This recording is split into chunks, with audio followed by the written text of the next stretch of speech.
کہ تم میں سے جو کوئی فرما برداری کی روش اختیار کرے گی، جو اللہ کی فرما بردار بنے گی، اللہ اور اس کے رسول کی فرما بردار بنے گی، نیک اعمال کرے گی، تو ہم اسے دگنا اجر دیں گے۔ جس طرح پیچھے ہم نے پڑھا تھا کہ اگر تم میں سے کوئی کھلی بے حیائی کا ارتکاب کرے گی تو اسے سزا بھی دگنی ملے گی، اسے گناہ بھی زیادہ ہوگا۔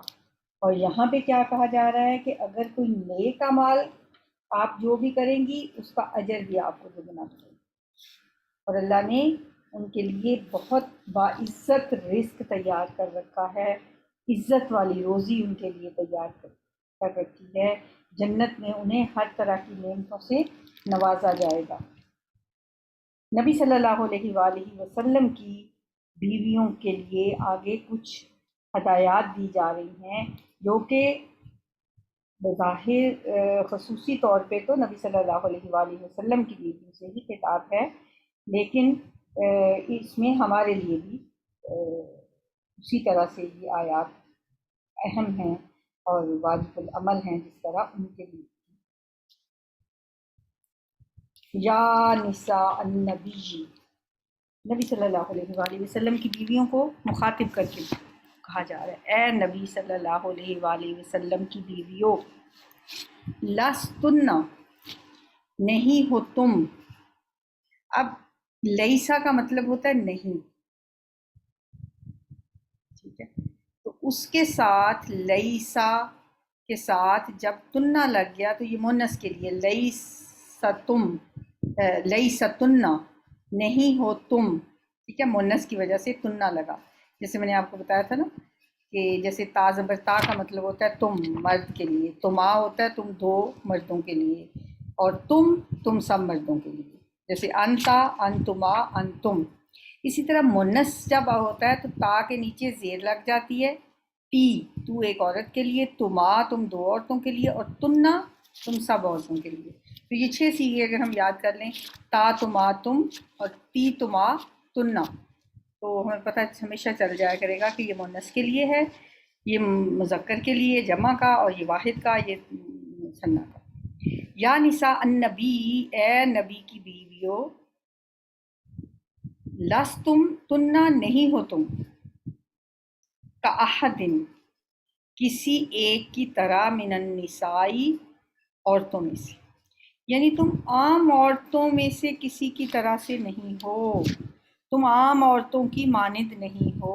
مطلب یہ ہے کہ نبی صلی اللہ علیہ وسلم کی بیویاں ہونے کی حیثیت سے تمہیں امت کی خواتین کے لیے ایک رول ماڈل بننا ہے، تم عام عورتیں نہیں ہو، تم دوسروں کے لیے ایک نمونہ ہو، ایک اسوہ تمہارا دوسری عورتوں نے فالو کرنا ہے۔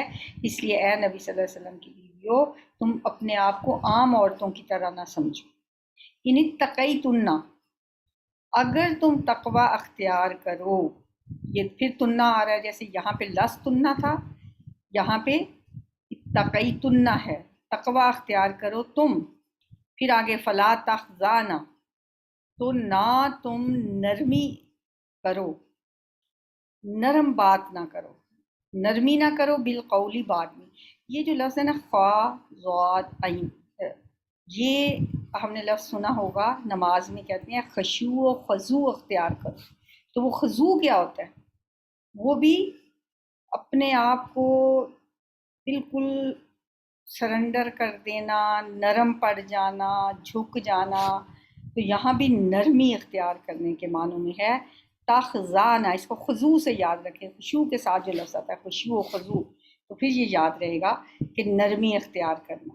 فلا تخزانہ، پس نہ تم نرمی کرو، بالقولی بات میں، جب تم کسی غیر محرم سے بات کرو تو نرمی سے بات نہ کرو، پھر کیا ہوگا؟ فَيَطْمَعَ الَّذِي، تو لالچ میں پڑ جائے گا، طمع کرنے لگے گا، الذی وہ شخص، فی قلبہ کہ جس کے دل میں مرض، بیماری ہو۔ وَقُلْنَا، اور کہو، قولا معروفا، بات اچھی۔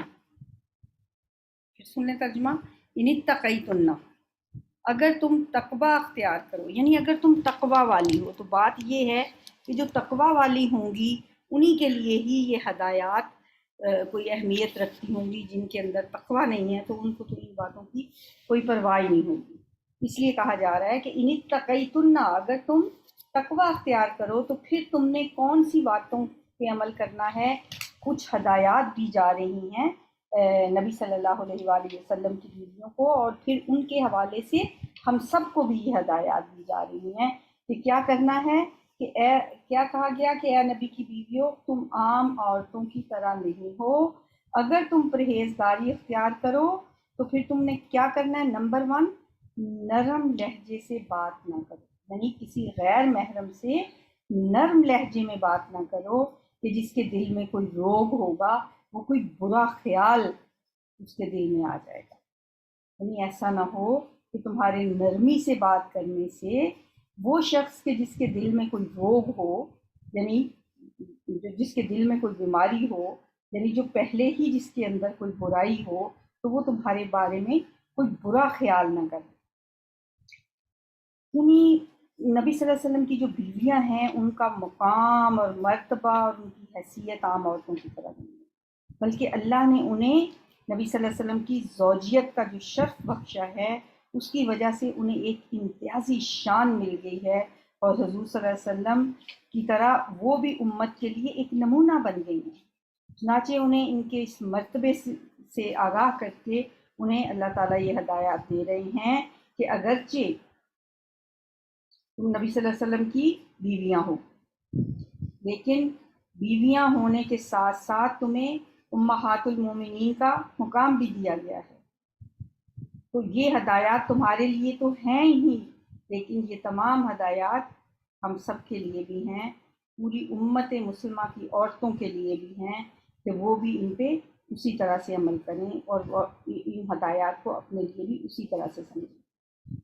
اچھا، اللہ نے مرد کے اندر عورت کے لیے ایک کشش رکھی ہے، عورت کے اندر مرد کے دل میں ایک اللہ نے کشش رکھی ہے، اور پھر اس کی حفاظت کے لیے عورت کو خصوصی ہدایات دی تاکہ عورت مرد کے لیے فتنے کا باعث نہ بنے.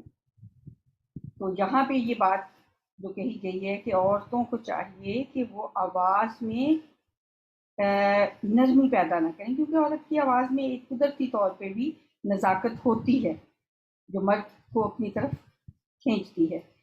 تو اس آواز کے لیے بھی اللہ تعالیٰ نے فرمایا کہ مردوں سے گفتگو کرتے وقت جان بوجھ کے اپنا لہجہ جو ہے وہ تھوڑا سا اس میں فرمنس، سختی پیدا کر لینی چاہیے، اس میں نرمی اور لطافت نہیں ہونی چاہیے تاکہ کوئی دل کا روگی جو ہے وہ تو ان کی طرف مائل نہ ہو جائے. ہم نے سب نے دیکھا ہوگا کہ اکثر خواتین یا ینگ لڑکیاں جو ہیں جب کوئی چیز خرید رہی ہوتی ہیں تو دکاندار بھی حالانکہ یہ نہیں وہ سوچتی کہ یہ بھی مرد ہی ہیں اور یہ بھی غیر محرم. بے شک وہ گھر سے لے کے بازار تک اپنے منہ پہ نقاب لیے آئیں یا وہ اپنے آپ کو کورڈ رکھیں، لیکن جو ہی وہ دکان میں جائیں گی کوئی چیز خریدنے لگیں گی تو نقاب بھی اتر گیا اور باتیں بھی ایسے پھر وہ نرمی سے، نزاکت سے، اور اس میں قیمت کم کرانے کے لیے ہنس ہنس کے ان سے باتیں کرنا. ان چیزوں سے یہاں پہ منع کیا گیا ہے کہ اپنی آواز میں تھوڑی سی سختی پیدا کر لو کہ کہیں ایسا نہ ہو کہ کوئی دل کا روگی جو ہے وہ اس کے دل میں تمہارے بارے میں کوئی برا خیال آ جائے. وَقُلْنَ قَوْلًا مَعْرُوفًا، اور معروف طریقے سے بات کرو، یعنی روکھا پن جو ہے وہ اس قدر زیادہ بھی نہ ہو کہ ایسے لگے کہ آپ لڑائی کر رہے ہیں. معروف طریقے سے معروف بات کرو، اچھی بات کرو. وَقَرْنَ فِي بُيُوتِكُنَّ، اور یہ دوسری انسٹرکشنز ہے. پہلی انسٹرکشن کیا تھی کہ اپنی آواز میں فرمنس رکھو. دوسری انسٹرکشن یہ ہے وَقَرْنَ فِي بُيُوتِكُنَّ، اور اپنے گھروں میں ٹکی رہو، اپنے گھروں میں ٹک کر رہو، بغیر ضرورت کے گھر سے باہر نہ نکلو.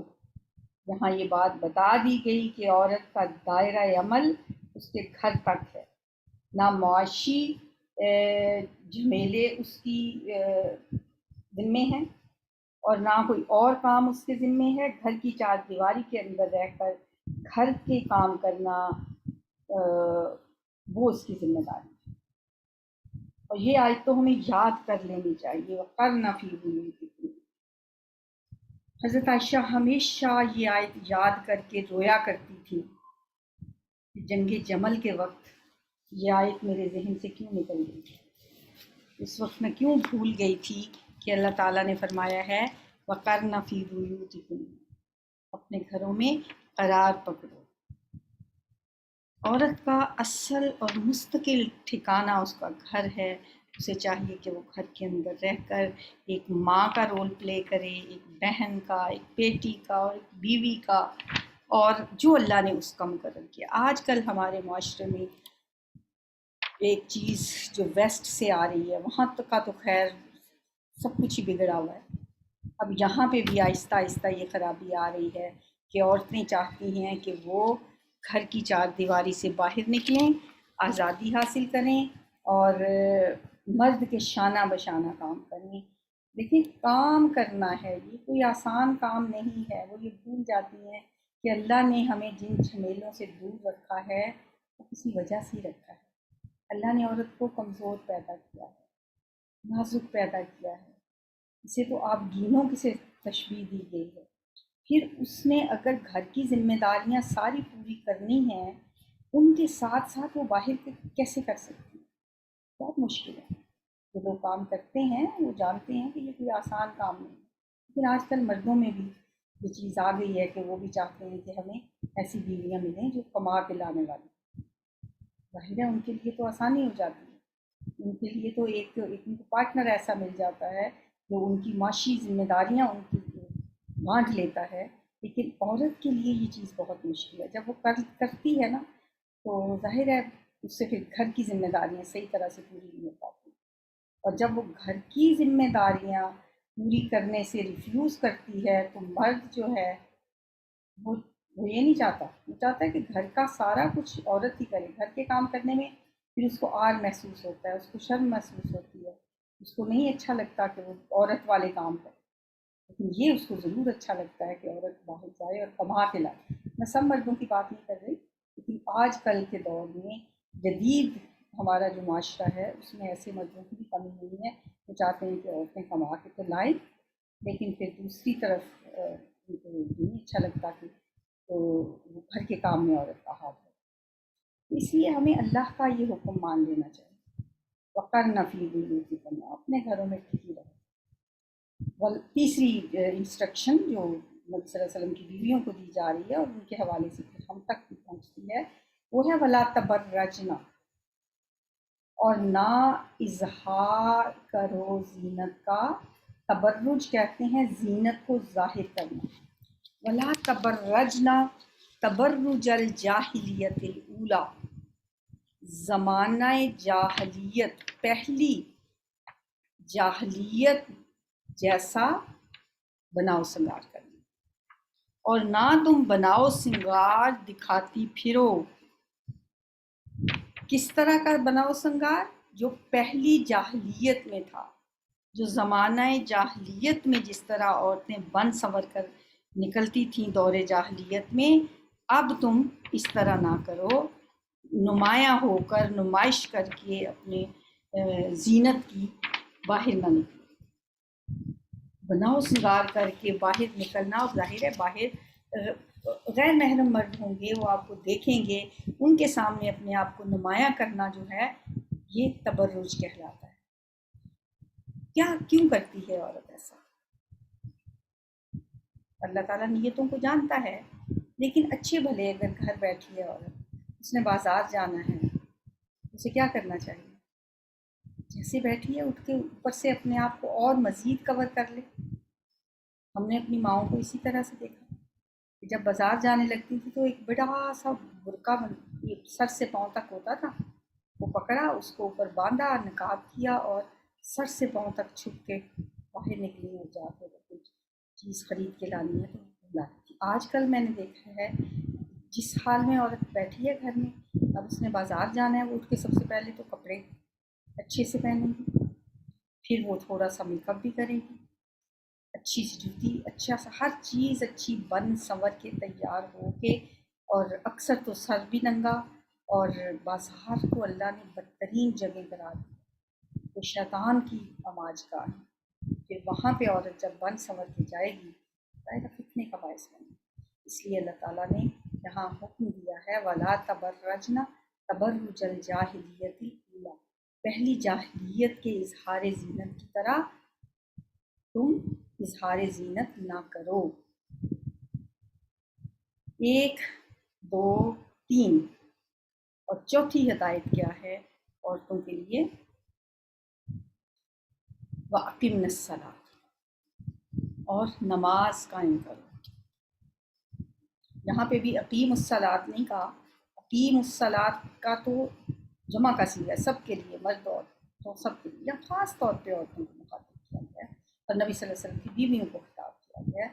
وَأَقِمْنَ الصَّلَاةَ، اور تم نماز قائم کرو، وَآتِينَ الزَّكَاةَ، اور زکوٰۃ ادا کرو۔ وہ جو تھا آت الزکاۃ وہ جمع کا صیغہ تھا، یہ مؤنث کا صیغہ ہے۔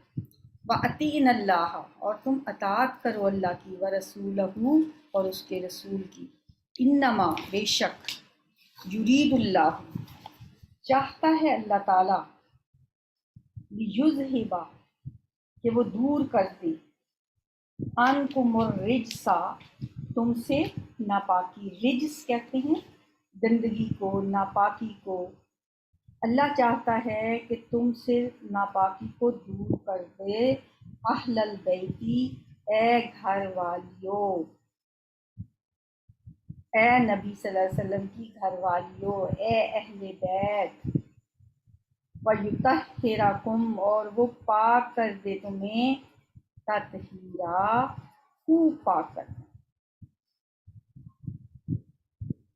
اس میں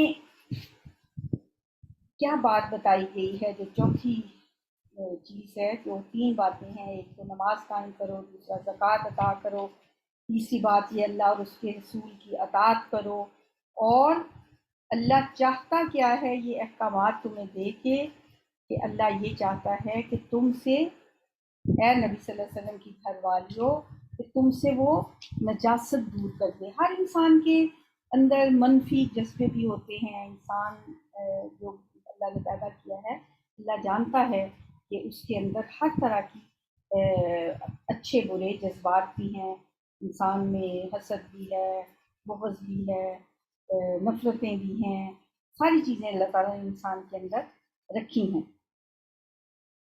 تو یہاں پہ اللہ تعالیٰ فرما رہے ہیں کہ اے نبی صلی اللہ علیہ وسلم کے گھر والوں، اللہ یہ چاہتا ہے کہ تم سے وہ لیذہب عنکم الرجس، وہ تم سے گندگی کو دور کرتی، اے اہل بیت۔ اب یہاں اہل بیت کی بھی تھوڑی سی وضاحت ہو جانی چاہیے، اس میں بہت سے اختلافات ہیں۔ بعض لوگ کہتے ہیں کہ اہل بیت سے مراد ازواج مطہرات ہیں، جیسا کہ یہاں اللہ تعالیٰ نے بھی فرمایا ہے، ازواج مطہرات کو اہل بیت کہا گیا ہے۔ قرآن میں ایک اور جگہ پہ بھی بیوی کے لیے اہل بیت کا لفظ آیا ہے، اس لیے ازواج مطہرات کو اہل بیت کہنا یہ قرآن سے واضح طور پر ثابت ہے۔ لیکن بعض لوگ بیویوں کو اس میں شامل نہیں کرتے، وہ کہتے ہیں حضرت علی، حضرت فاطمہ اور حضرت حسن حسین رضی اللہ تعالیٰ عنہم صرف وہ اہل بیت ہیں، اور ازواج مطہرات اس سے خارج ہیں، حالانکہ قرآن میں بہت واضح طور پہ یہاں پہ نبی صلی اللہ علیہ وسلم کے ازواج مطہرات کو اہل بیت کہا گیا ہے۔ ان دونوں کو اتنا انتہا پہ نہیں جانا چاہیے۔ اگر ہم دیکھیں تو قرآن کی روح سے نبی صلی اللہ علیہ وسلم کی بیویوں کو اہل بیت کہا گیا ہے، اور حدیث کی روح سے حضرت علی، حضرت فاطمہ اور حضرت امام حسن حسین کو اہل بیت کہا گیا ہے، تو دونوں ہی اہل بیت ہیں۔ کیا یہ ضروری ہے کہ ایک کو اہل بیت ماننے کے لیے دوسرے کو اس سے خارج کرنا لازمی ہے؟ نبی صلی اللہ علیہ وسلم کی حدیث ہے، آپ نے ان کو سب کو اپنی چادر میں لے کر فرمایا تھا، اے اللہ یہ میرے اہل بیت ہیں، حضرت علی اور حضرت فاطمہ اور ان کے بچے۔ اس کا مطلب یہ ہوگا کہ یہ بھی میرے اہل بیت ہیں، یعنی قرآن پاک میں تو اللہ تعالیٰ نے بیویوں کو اہل بیت قرار دیا ہے، تو نبی صلی اللہ علیہ وسلم نے فرمایا ہوگا یا یہ دعا کی ہوگی کہ یا اللہ ان کو بھی ازواج مطہرات کی طرح میرے اہل بیت میں شامل فرما دے۔ اور جس طرح ان سے کے بارے میں فرمایا ہے کہ اللہ تعالیٰ تم سے گندگی کو دور کر دے اور اللہ تعالیٰ پاک کر دے، تمہیں خوب پاک کرنا، تو نبی صلی اللہ علیہ وآلہ وسلم نے یہ دعا کی ہوگی کہ یا اللہ ان کو بھی ان میں شامل کر دے اور ان کو بھی اہل بیت میں شامل کر دے۔ اسی ام المومنین حضرت ام سلمہ سے ایک روایت بھی ہے کہ نبی صلی اللہ علیہ وسلم نے فرمایا کہ اللہم ہاؤلائی اہل بیت، اللہ یہ میرے اہل بیت ہیں، ان کو حضرت علی اور حضرت فاطمہ کے بارے میں آپ نے فرمایا۔ فَأَذْهِبْ عَنْهُمُ الرِّجْسَ، بس دور کر دے ان سے گندگی کو، وَطَهِّرْهُمْ تَطْهِيرًا، اور ان کو بھی پاک کر دے، ان سے گندگی دور کر دے اور انہیں پاک کر دے، جس طرح قرآن کی آیت میں اللہ تعالیٰ نے آپ کی بیویوں کے بارے میں فرمایا تھا۔ وَاذْكُرْنَ مَا يُتْلَى فِي بُيُوتِكُنَّ، اور یاد کرو، وَاذْكُر سے وَاذْكُرْنَ، اور یاد کرو، ما جو یتلا تلاوت کی جاتی ہیں، فی بیوتکن تمہارے گھروں میں۔ اگر یہ مؤنث نہ ہوتا تو یہاں پہ ہونا تھا فی بیوتکم، تمہارے گھروں میں۔ یہ چونکہ مؤنث ہے اس لیے فی بیوتکن، تمہارے گھروں میں جو آیات تلاوت کی جاتی ہیں انہیں یاد کرو، من آیات اللہ، اللہ کی آیات میں سے، والحکمت، اور حکمت۔ نبی صلی اللہ علیہ وسلم کے گھر میں وحی بھی نازل ہوتی تھی، وحی جلی قرآن کریم کی آیات بھی اترتی تھیں، اور حکمت سے مراد یہاں نبی صلی اللہ علیہ وسلم کے فرامین ہیں، آپ کی حدیث ہیں، جو کچھ آپ فرماتے تھے، جو وحی خفی جو اللہ آپ کے دل میں ڈال دیتا تھا، وہ سب اس میں شامل ہیں۔ تو اے نبی کی بیویوں، یاد کرو جو آپ کے گھر میں تلاوت کی جاتی ہیں اللہ کی آیات میں سے اور حکمت میں سے۔ نبی صلی اللہ علیہ وسلم کی بیویوں میں سے حضرت عائشہ رضی اللہ تعالیٰ عنہا کو یہ شرف حاصل ہے کہ آپ کے لحاف میں نبی صلی اللہ علیہ وسلم تھے جب آپ پہ وحی نازل ہوئی، اور کسی بیوی کو یہ شرف حاصل ہے۔ ان اللہ کان لطیفا خبیرا، بے شک اللہ تعالیٰ ہے باریک بین، خبردار، خبر رکھنے والا، خوب ہر چیز سے باخبر۔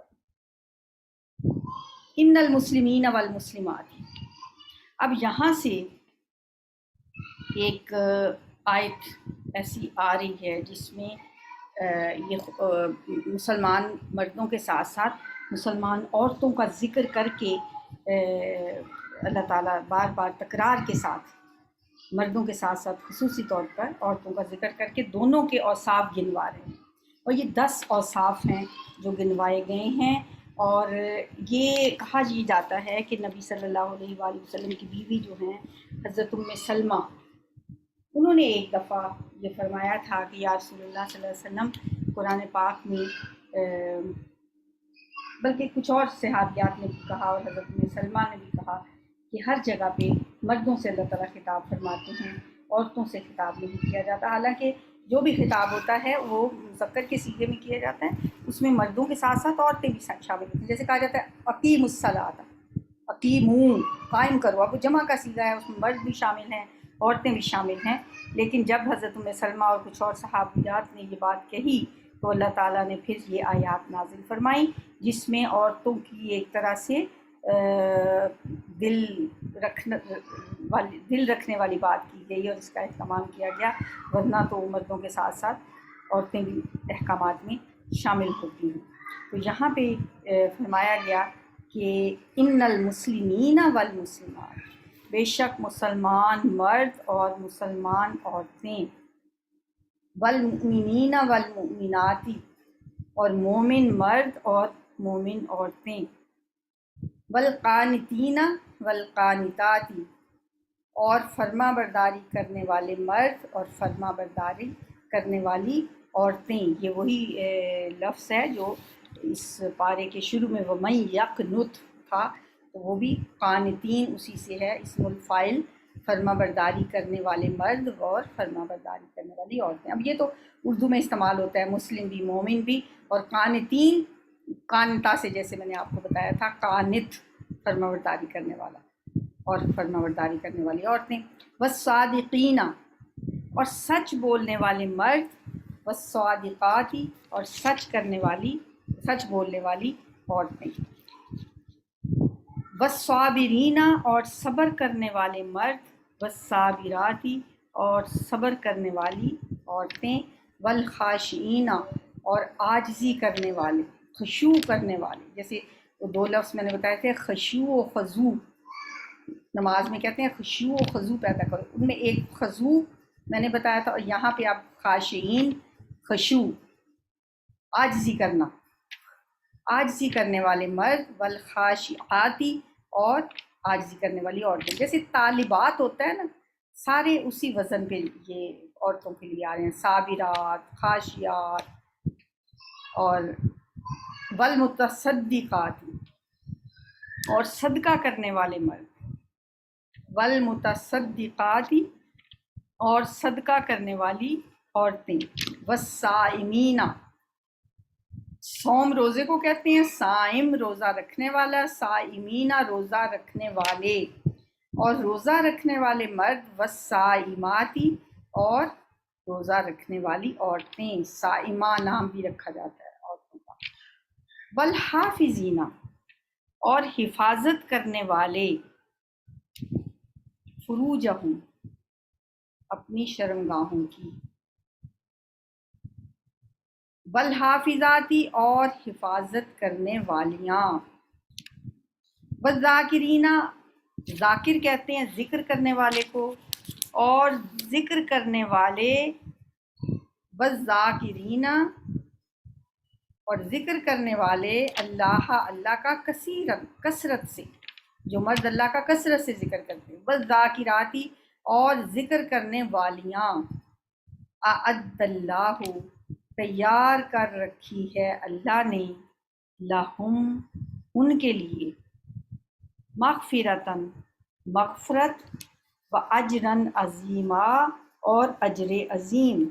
اللہ تعالیٰ نے ان خصوصیات کے حامل جو مرد ہیں ان کے لیے بھی اور جو عورتیں ہیں ان کے لیے بھی بہت بڑا اجر تیار کر رکھا ہے، اور ان کے لیے اللہ کی طرف سے مغفرت ہے.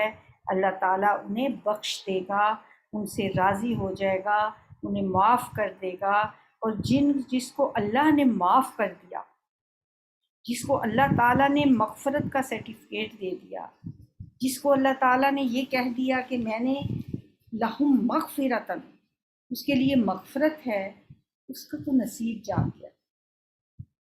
اس کو اور کیا چاہیے جس کے لیے اللہ یہ فرما دے، اعد اللہ لہم مغفرۃ، اللہ نے تیار کر رکھی ہے ان کے لیے مغفرت، و اجرن عظیما اور اجر عظیم. اب یہ کتنی خصوصیات ہیں، یہ اگر ہم اپنے اندر پیدا کر لیں تو اس کے نتیجے کے طور پہ یہ سب چیزیں ہمیں ملیں گی. وما کان لمؤمن ولا مؤمنۃ، اور نہیں ہے کسی مومن مرد کے لیے، ولا مومنۃ اور نہ کسی مومن عورت کے لیے، اذا قضى اللہ، اذا جب، قضا فیصلہ کر دے، قضى اللہ فیصلہ کر دے اللہ تعالیٰ، ورسولہ اور اس کا رسول، امرن کسی معاملے کا، ان یہ کہ، یکون ہو، لہم ان کے لیے، الخیارتا کوئی اختیار، من امرہم ان کے معاملے میں.